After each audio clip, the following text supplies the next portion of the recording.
Hello everyone. आज है 7 नवंबर। जैसे कि हमारे स्क्रीनशॉट पे देख पाएंगे, आज हमने अपनी लास्ट वीक की पोजीशन जो हमने बनाई थी 42800 पुट ऑप्शन पे, उस पर प्रॉफिट बुक करा है क्लोज टू 10,000 रुपीज़ के आसपास का। तो चलिए डिस्कस करते हैं हमारा कल के लिए क्या प्लान रहने वाला है। आज की जो हमारी अपर रेंज थी वो थी 43,700 के आसपास की, और जो हमारी लोअर रेंज थी वो थी 43,400 के आसपास की।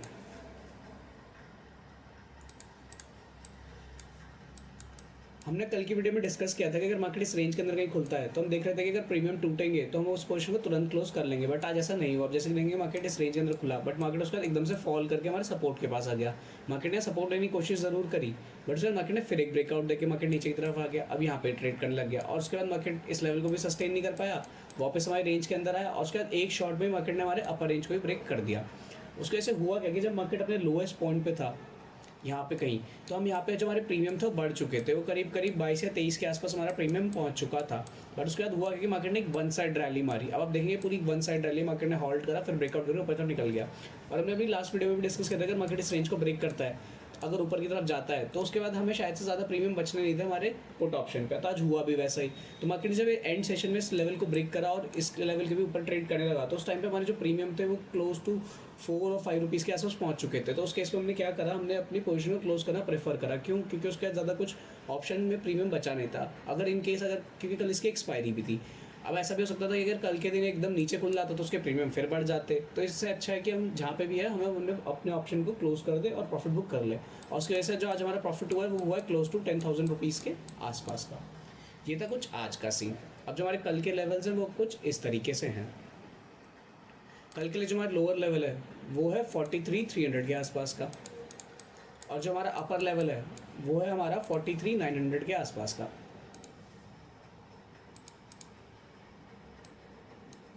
अब यहाँ पे हम कुछ इस तरीके से सिनेरियो देख रहे हैं। अगर कल मार्केट इस रेंज के अंदर कहीं भी खुलता है तो हो सकता है मार्केट एक रेंज के अंदर है। अब ये देखेंगे तो करीब करीब 500 पॉइंट के आसपास की रेंज है, मार्केट वॉलेटाइल हो सकता है इस रेंज के अंदर। पहली कंडीशन है ये।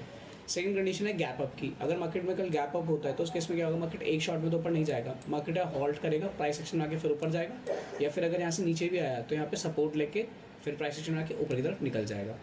थर्ड कंडीशन है गैप डाउन की। अगर गैप डाउन रहता है एज यूजुअल डायरेक्ट तो नहीं जाएगा, यहाँ प्राइस एक्शन में आएगा, फिर नीचे की तरफ ब्रेकआउट करके आ जाएगा, या फिर इन केस अगर यहाँ से ऊपर भी गया तो यहाँ पे रेजिस्टेंस है, यहाँ पे रेजिस्ट कर सकता है और वापस नीचे आ सकता है। ये है तीन कंडीशन, कंडीशन 1, कंडीशन 2 और कंडीशन 3। अगर कल मार्केट में कंडीशन नंबर 1 रहती है तो उस केस में हम कॉल और पुट दोनों को शॉर्ट करना प्रेफर करेंगे। क्यों? क्योंकि मार्केट को एक रेंज के अंदर देख रहे हैं कि मार्केट यहाँ से एक रेंज में रह सकता है, तो उस वजह से हमें कॉल और पुट को शॉर्ट करेंगे। अगर कंडीशन नंबर 2 रहती है तो उस केस में हम यहाँ पे ऊपर की तरफ पोजीशन बनाएंगे, मतलब अप साइड की डायरेक्शन में। क्यों? क्योंकि हम ऐसा देख रहे हैं कि अगर मार्केट यहाँ सपोर्ट भी लेता है तो मार्केट यहाँ से ऊपर की तरफ जा सकता है, तो इस केस में अपर डायरेक्शन लेंगे हम। इन केस अगर मार्केट में कंडीशन नंबर 3 होती है तो उस केस में हम क्या करेंगे, हम यहाँ पे डाउन साइड की पोजीशन बनाएंगे। क्यों? क्योंकि हम देख रहे हैं यहाँ से मार्केट नीचे जा सकता है, और अगर यहाँ से ऊपर हो गया तो रेजिस्टेंस है, रेजिस्ट करके वापस नीचे आ सकता है। तो यह है हमारा कल के लिए प्लान। तो आज की वीडियो के लिए बस इतना ही। जल्दी मिलते हैं आपसे नेक्स्ट वीडियो पे।